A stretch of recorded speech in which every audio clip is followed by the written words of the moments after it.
एक और खबर आई है आज उत्तर प्रदेश से। यूपी में बड़ा हादसा हो गया है। यह हादसा एक्सप्रेस वे पर हुआ है। ये जो आप बस की हालत देख रहे हैं, परखच्चे उड़ गए हैं बस के। हिला देने वाली तस्वीर है ये, आप देख रहे हैं। और हादसे के बाद दूर तक लाशें बिखरी हुई थी। यह आलम था एक्सप्रेस वे का। पूरी बस आप देख रहे हैं जिससे टकराई है वो टैंकर पलट गया है। अगली तस्वीर जरा बस का हाल देखिए। ये देख रहे हैं, ये पूरी बस है। इस साइड से टक्कर हुई, जो ड्राइवर का साइड है इस साइड से टक्कर हुई और पूरी बस खत्म हो गई। एक साइड से देखिए जरा, पूरी बस तहस नहस हो गई। इतनी भीषण टक्कर थी। एक साइड आपको पूरा गायब नजर आ रहा है। बस के परखच्चे उड़ गए इस हादसे के बाद। 18 जानें चली गई, 18 लोगों की मौत हो गई है इस हादसे में। आइए अब मैं आपको बताऊं यह हादसा हुआ कैसे। दरअसल एक्सप्रेस वे पर किस जगह यह हादसा हुआ, क्या वजह रही, 18 बेगुनाह जिंदगियां खत्म हो गई इस हादसे में। बताया जा रहा है, कई वजह बताई जा रही है। यह गाड़ी का हाल देख रहे हैं आप, यह है वो गाड़ी। गाड़ी के हाल से आपको अंदाजा होगा कि हादसा कितना भीषण था। यूपी के उन्नाव में यह डबल डेकर बस और यह टैंकर आपस में टकरा गए। लखनऊ आगरा एक्सप्रेसवे पर सुबह 5 बजे के करीब यह हादसा हुआ है। इस हादसे में 18 यात्रियों की मौत हो गई जबकि 19 घायल बताए जा रहे हैं। टक्कर इतनी भीषण थी कि ड्राइवर का जो साइड है उसकी बॉडी पूरी तरह से अलग हो गई और बस के टकराने के बाद यात्रियों के शव चारों तरफ सड़क पर बिखर गए। यात्रियों की बिखरी लाशों को देखकर सोचिए पुलिस कर्मी जो वहां मौजूद था वो बेहोश हो गया जब उसने सड़क पर बिखरी हुई लाशें देखी। पुलिस के मुताबिक हादसा टैंकर को ओवरटेक करने में हुआ है और बस पहले बेकाबू होकर टैंकर से टकराई और उसके बाद पलट गई। कुल 57 यात्री इस बस में सवार थे जिसमें 20 सुरक्षित बताए जा रहे हैं। 18 मृतकों में अभी 16 यात्रियों की शिनाख्त नहीं हो पाई। मरने वालों के पोस्टमार्टम के लिए 5 डॉक्टर्स की टीम लगाई गई है। 19 घायलों को उन्नाव जिला अस्पताल में भर्ती कराया गया है। 5 गंभीर घायलों को लखनऊ ट्रॉमा सेंटर रेफर कर दिया गया है। यह एक डबल डेकर बस थी जो बिहार से दिल्ली जा रही थी। इस डबल डेकर बस का नाम था नमस्ते बिहार। और डबल डेकर बस में ज्यादातर लोग बिहार के ही रहने वाले थे। शुरुआती जांच में इस बस का जो दर्ज पता है वो पूरी तरह से फर्जी है। जांच के दौरान बस का परमिट और बीमा भी नहीं मिला है। डीएम ने इस मामले में आरटीओ को एफआईआर के निर्देश दे दिए हैं। मृतकों के परिवारों को 2-2 लाख का मुआवजा का ऐलान हुआ है। घायलों को 50,000 रुपए दिए जाएंगे मुआवजे के तौर पर। अब आपको सुनवाता हूं जो पीड़ित थे, जो वहां मौजूद थे, वो क्या कह रहे हैं, उन्हें सुनिए। अचानक आवाज आई आंधी तूफान के जैसे, तो फिर जल्दी जल्दी लड़की को उठाए कि उठो भागो भागो। लोग खूब चिल्ला रहा था, उसमें खूब शोर मच रही थी। बहुत ज्यादा हादसे के शिकार हो गए। बहुत लोग घायल हो गए, बहुत लोग जख्मी हो गए, बहुत लोग मर गए। किसी का हाथ कट गया, किसी का पैर टूट गया है, किसी का गर्दन टूट गया है। बस का जो मालिक है ना, इसका कईयों को बस चलता है। कोई ये पता थोड़ी नहीं था कि खटारा गाड़ी में हम लोग आके बढ़ जाएंगे। धड़ाक से बस लड़ी और आगे से देख केबिन पूरा साफ हो गया और हम लोग बस के अंदर दब गए थे। बगल का देखे तो टूटा हुआ था, उसके सहारे बाहर निकले हम खुद।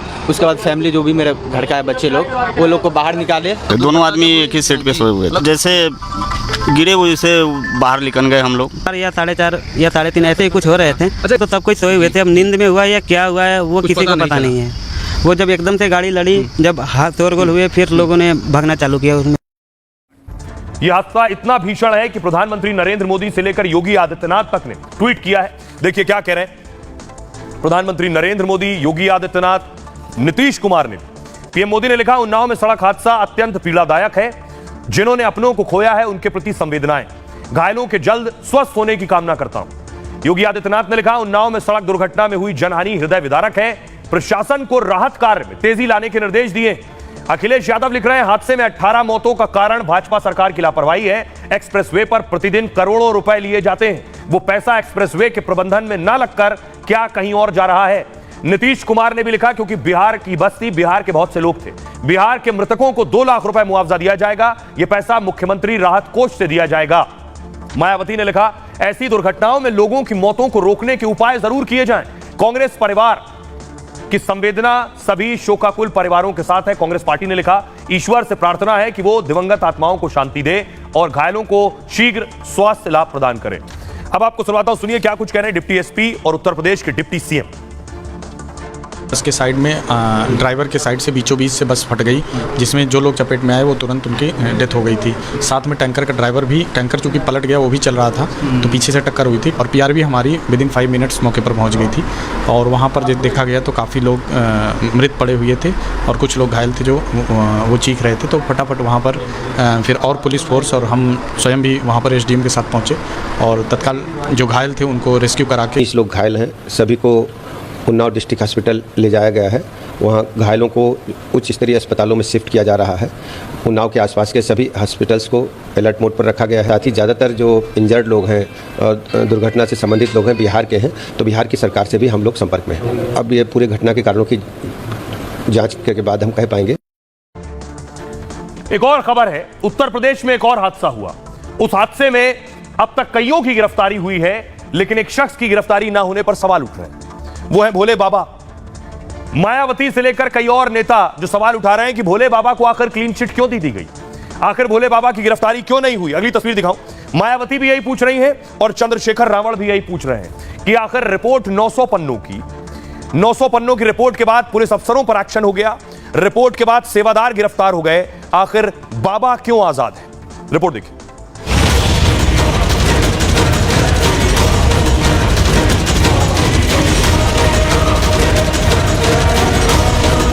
123 मौतों के बाद भी सूरजपाल को क्लीन चिट क्यों? हाथरस हादसे के बाद एसआईटी की रिपोर्ट पर सवाल खड़े हो रहे हैं। बीएसपी सुप्रीमो मायावती ने रिपोर्ट में भोले बाबा का जिक्र न होने पर सवाल किया है। हाथरस में हादसे के बाद जो बाबा फरार हो गया था, उसी बाबा के अंधभक्त सरकार को चेतावनी दे रहे हैं। कह रहे हैं बाबा के खिलाफ एक्शन हुआ तो मारकाट मचा देंगे। बिल्कुल झूठ है, बिल्कुल झूठ है। बाबा जी बहुत बढ़िया हैं, ये तो पाखंडी उन पर दोष लगा रहे हैं। अगर बाबा के खिलाफ कुछ होता है तो आपकी क्या आगे? बिल्कुल सड़क पे उतरेंगे। क्या करेंगे उसके बाद आप? बिल्कुल मरेंगे और मारेंगे। सुन लिया, बाबा के समर्थक, बाबा के भक्त क्या कह रहे हैं कि बाबा पर एक्शन हुआ तो वो ना जाने क्या कर गुजरेंगे। अब देखिए क्या कह रही है मायावती। मायावती का कहना है हाथरस में 121 निर्दोष महिलाओं और बच्चों की दर्दनाक मौत हो गई। यह सरकारी लापरवाही का जीता जागता प्रमाण है। एसआईटी की रिपोर्ट घटना की गंभीरता के हिसाब से नहीं है, बल्कि राजनीति से प्रेरित लगी है। मायावती कह रही रिपोर्ट में भले ही भोले बाबा को लेकर एसआईटी की खामोशी पर सवाल है, बाबा के खिलाफ कड़ी कार्रवाई के बजाय उसे क्लीन चिट देने का प्रयास खासा चर्चा का विषय है। सरकार इस पर ध्यान दे ताकि दोबारा ऐसी घटनाएं ना हो। चंद्रशेखर रावण भीम आर्मी चीफ कह रहे हैं गलती किसकी है? वो कह रहे हैं ये सवाल मेरे मन में आ रहा है, कौन गलत है? गलती प्रशासन की है। अगर व्यवस्था सही होती तो घटना नहीं होती। सरकार ने लापरवाही बरती है। भोले बाबा नहीं, बाबा साहेब अंबेडकर के बताए रास्ते पर चलने से भला होगा, ये चंद्रशेखर का कहना। सुनिए जरा क्या कुछ कह रहे हैं चंद्रशेखर रावण और एपी सिंह जो बाबा के वकील। अब इतने लोगों को परेशानी नहीं होगी जितने लोग मर गए हैं, इनको कभी कोई परेशानी नहीं होगी जिंदगी में, लेकिन इनके परिवार को जो परेशानी होगी वो परमानेंट की होगी, बहुत लंबी, जब तक ये जिएंगे। जिसने अपनी बहन खो दी, जिसने अपनी माँ खो दी, जिसने अपनी बेटी खो दी, जिसने अपना बेटा खो दिया, उनके जीवन में सदैव के लिए अंधेरा हो गया। इसलिए मैं आपसे हाथ जोड़ के अपील करता हूँ, इन परिवारों के लिए तो मैं संवेदना प्रकट कर सकता हूँ। मेरे हाथ में नहीं है अभी कुछ इतना, अगर मेरे हाथ में ताकत होती तो मैं करके दिखाता 1 करोड़ रुपए का मुआवजा देकर इन परिवारों को। और जिन्होंने ये किया है, जो भी इसमें शामिल हो, कोई ऊपर ले कोई हो चाहे, आज उन सबको जो है उन पे कार्रवाई करके साबित कर दिखाता तुम्हें किस तरह से जो गरीबों की जान से खिलवाड़ की जाती है। नारायण साकार हरि की संलिप्तता को बढ़ाना चाहती हैं, उनको उस घटना से जोड़ना चाहती हैं। जब वो 30-35 मिनट पहले वहां से विशाल करके जा चुके थे, फिर उसके बाद ऐसा कहना बहन मायावती द्वारा बहुत दुखद है और इससे पूरा शोषित वंचित समाज बहुत दुखी है, आहत है। नारायण साकार हरि भोले बाबा पर इस तरह टारगेट करना, जाति क्या दलित शोषित समाज को भक्ति करने का बिल्कुल अधिकार उन्होंने छीन लिया है। क्या समागम करना अपराध हो गया? परमिशन ली थी ना।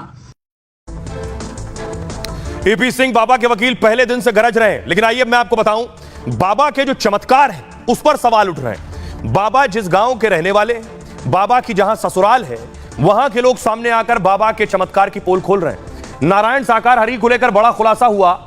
एटा के गोटिया खुर्द गांव में बाबा की ससुराल है। गांव वालों ने कहा भोले बाबा के पास कोई शक्ति वक्ति नहीं है, शक्ति होती तो क्या इतने लोग मरते?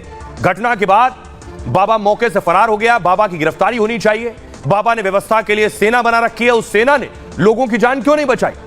बाबा राम कृष्ण किसी को नहीं मानते हैं, खुद को ही भगवान कहते हैं। बाबा केवल अंधविश्वास फैला रहे हैं। इस गांव में कभी सत्संग के लिए नहीं आए हैं। यहां के लोग सच जानते हैं, इसलिए बाबा नहीं आते हैं।